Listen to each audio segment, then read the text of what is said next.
Si mund të merre një mjek nga një spital e çojnë në kryq shtetit?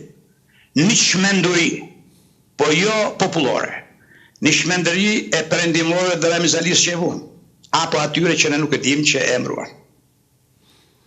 Këtë thotë edhe profesori Gjinushi, mendoj thotë që Ramiz Alia ishte i detyruar të vendoste nga lobe të caktuara të vendoste Sali Berishën.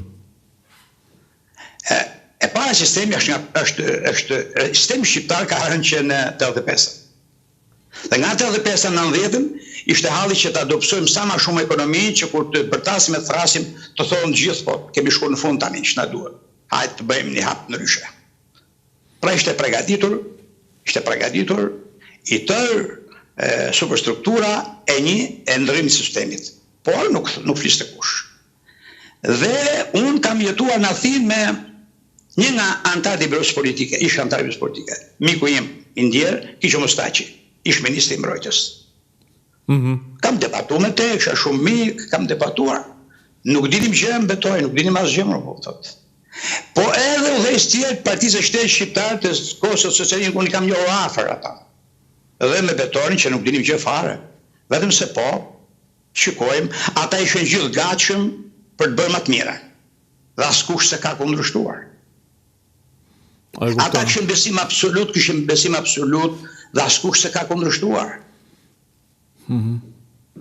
Dhe pastaj kanë filluar proceset, po ajo që më të merron mua është fakti që ato që dolën krye i kam njohur me ekstremistët, i kam njohur me të pamoral, i kam njohur me të privilegjurit, i kam njohur njerëzit me të papranueshëm mu vënë në krye të aristokracisë politike e shtetërore të Shqipërisë.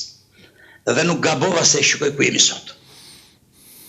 Shkatruam gjithçka dhe del tani kryeministri ynë thotë po bëj një rrugë për Durrës, për trenin, kur unë në 90-ën kam qenë aksion e fundit që kemi mbaruar, po vazhdojmë rrugën Milot Rashen Klos, me djersën tonë, pa lanë borxhat popull, pa i lanë me borxhe, kurse sot jemi qenë fyt me borxhe. Po, e vërtet hekuruva e fundit ishte ajo, hekuruva... Ajo ishte e fundit.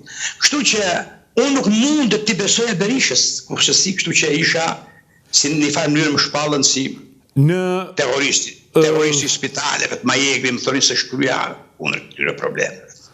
Shiko, në fakt, zoti Gjin, e vërteta është që Berisha mund të mos të akuzosh për shumë gjëra, por një akuzë që qëndron është që pse s'arriti të bënte të paktën spitalet, sa ishte një mjekës, spitalin paktën e njifte, pas spitalet nuk i bëri, dhe kjo është një damë që rënë në karrierën e tij politike. Kur ka ardha në pushtet, ministri i tij ka thirrë shefët e klinikës dhe i thanë shefat, du më rrugë, tha merri vesh me smurë me në të afërmi se s'kejnë para. Dhe urdhëroi ku është korrupsioni sot mjekësi.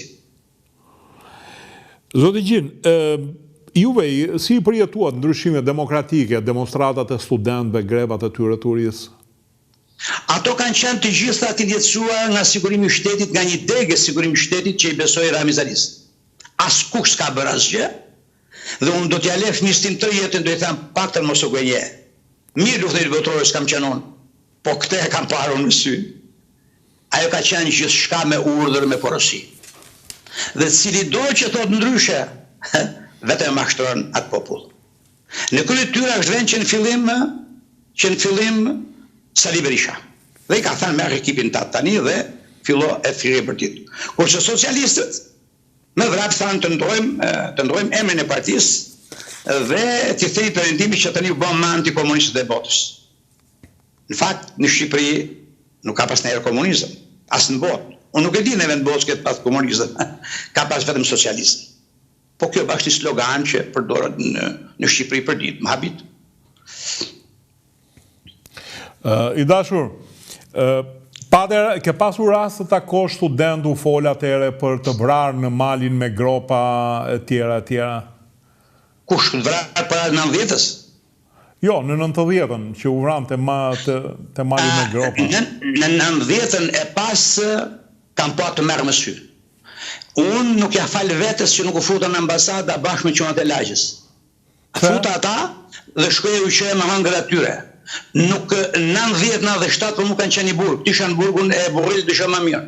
Kur shikoj me sytë e mi se si përshkatroi gjithë shka që kishte bërë populli shqiptar. Dhe unë shkoja në tërë Shqipërinë me një motor për të smur mendor që më çonin shefat ose dhe për të smur me vonë të droguar. Kështu që kur më thua për 90-97